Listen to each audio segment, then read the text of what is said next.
heard Jim? Huh? You cut the lights off.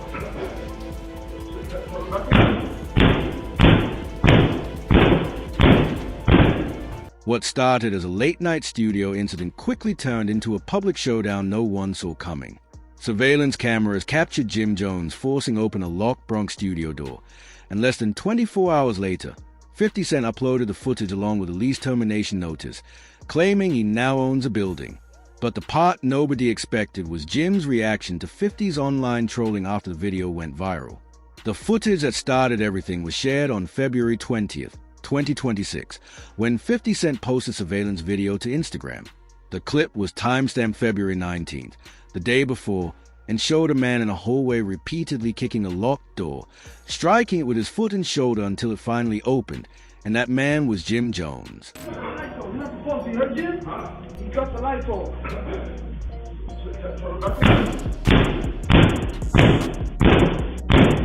The caption 50 Cent placed on that first post made the message clear before anyone even pressed play.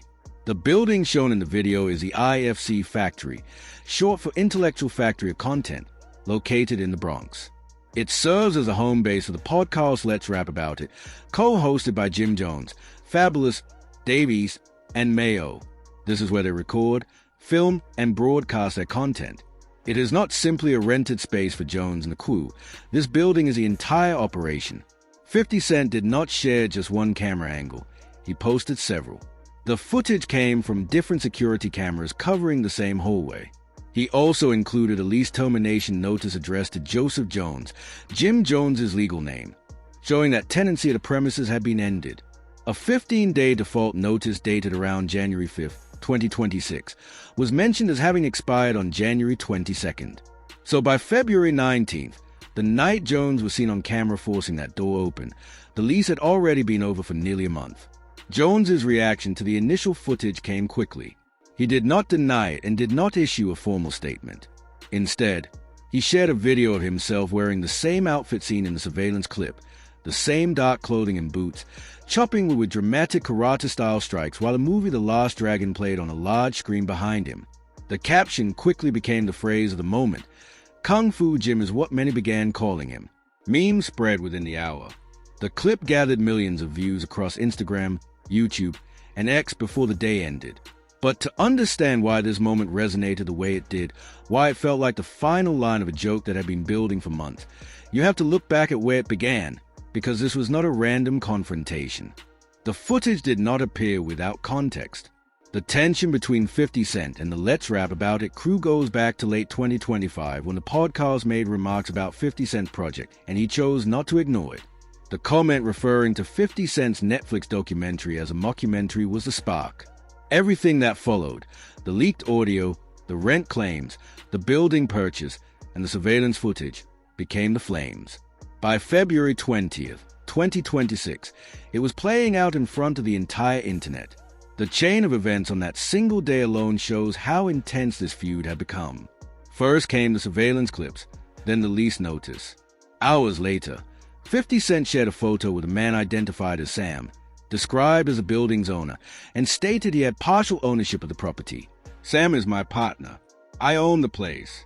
Now you're going to repair every door you damaged, or there will be consequences.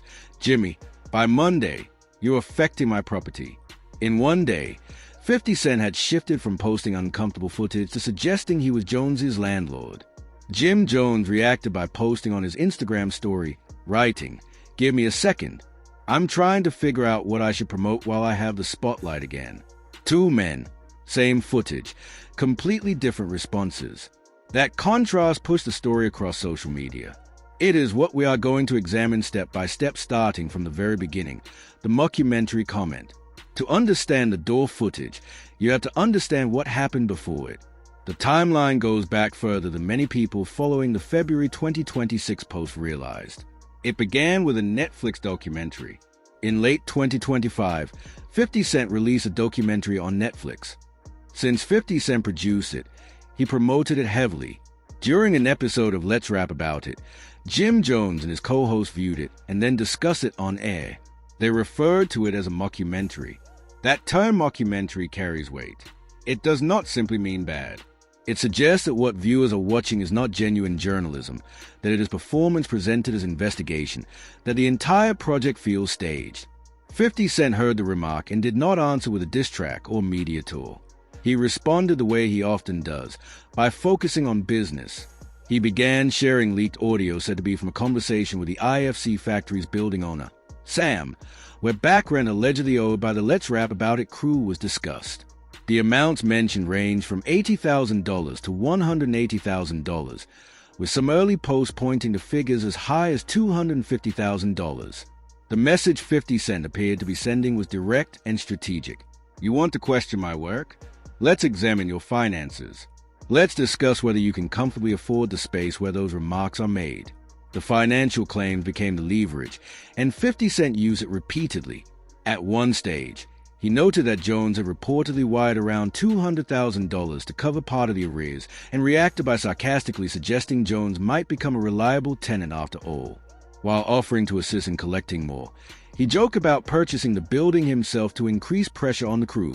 He posted memes and tagged Jones multiple times. This continued for months. In January 2026, fellow Dipset member Cameron joined the discussion, sharing memes about the studio allegedly lacking heat during cold weather. 50 Cent amplified those posts, and the narrative continued to build. It painted a picture of a crew falling behind on obligations while still podcasting from a space they were said to no longer afford. Jones pushed back during this stretch. He posted a video tour of an expanding facility, attempting to present the situation as progress rather than pressure. But the central issue, the rent, the lease, the building, did not disappear. Each time Jones or the podcast team addressed it, the discussion remained active. What matters about this period is what it reveals about 50 Cent's approach. He did not treat it like a traditional rap feud. He did not invite Jones to a battle or release a diss record.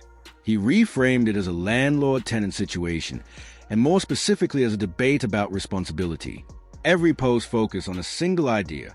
You question my work while your rent was unpaid.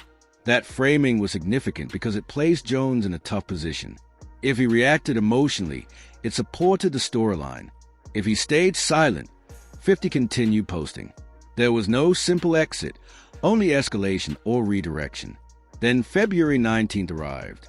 At some point that evening, surveillance cameras inside the IFC factory recorded Jim Jones in a hallway.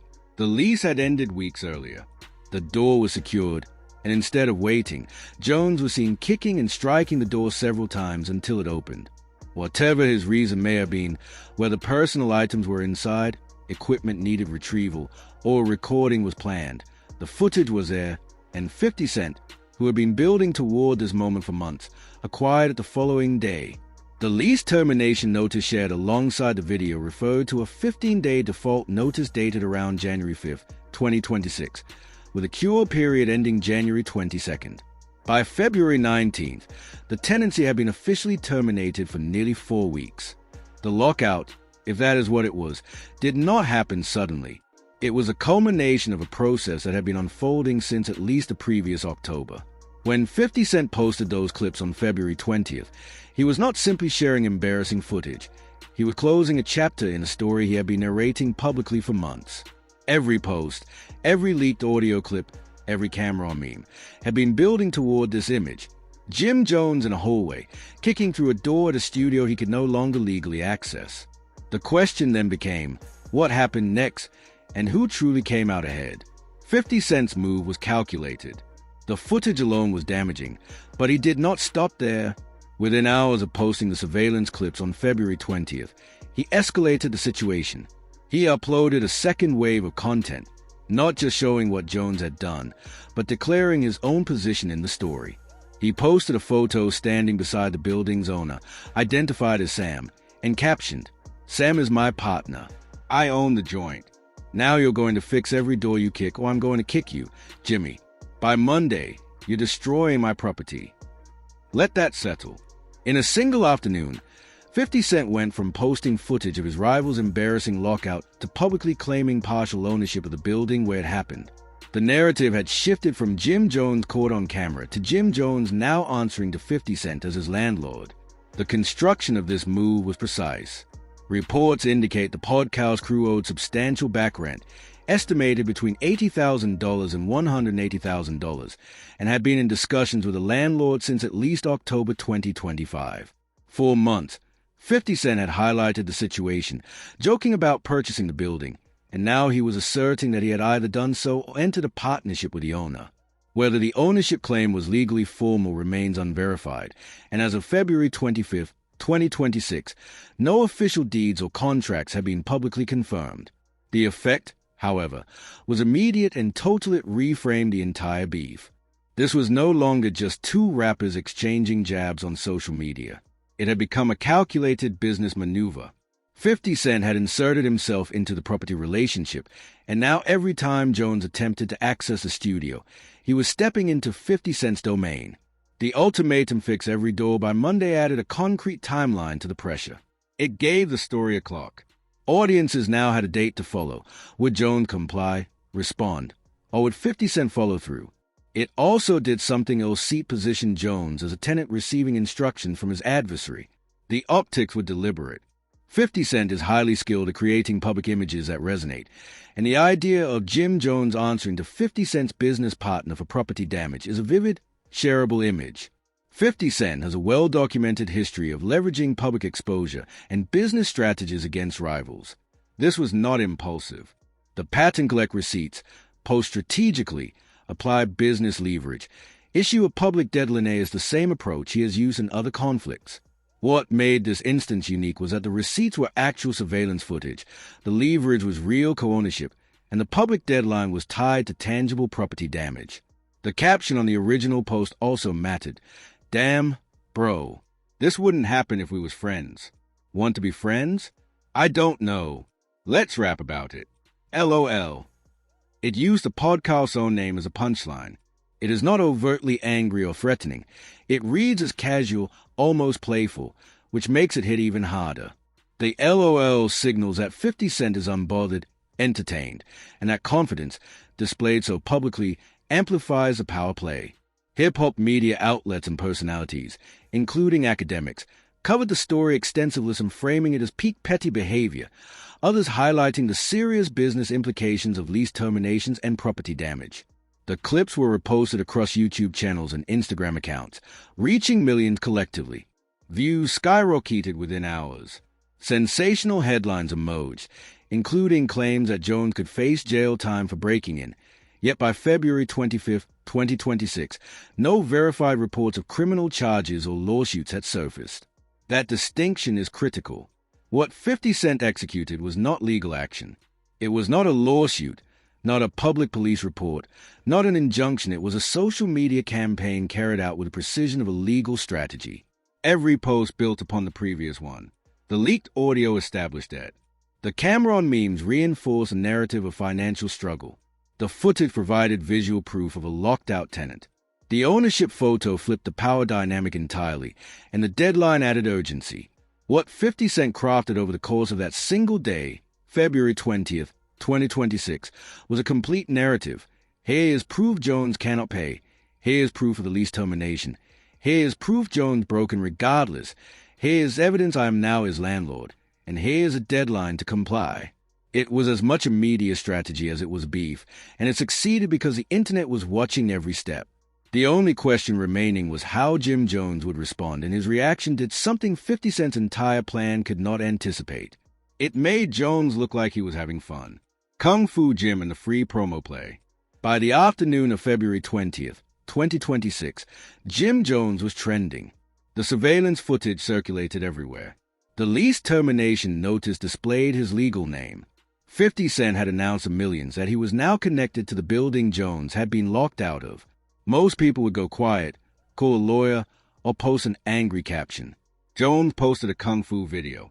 The clip was brief, lasting between 15 and 30 seconds. Jones appeared to be inside the studio itself, wearing the exact same outfit seen in 50 Cent surveillance footage, the same dark clothing, the same boots. He looked directly at the camera, performing exaggerated martial arts strikes, rapid hand chops, kicks, and theatrical wood-breaking gestures, interacting with a large TV screen behind him.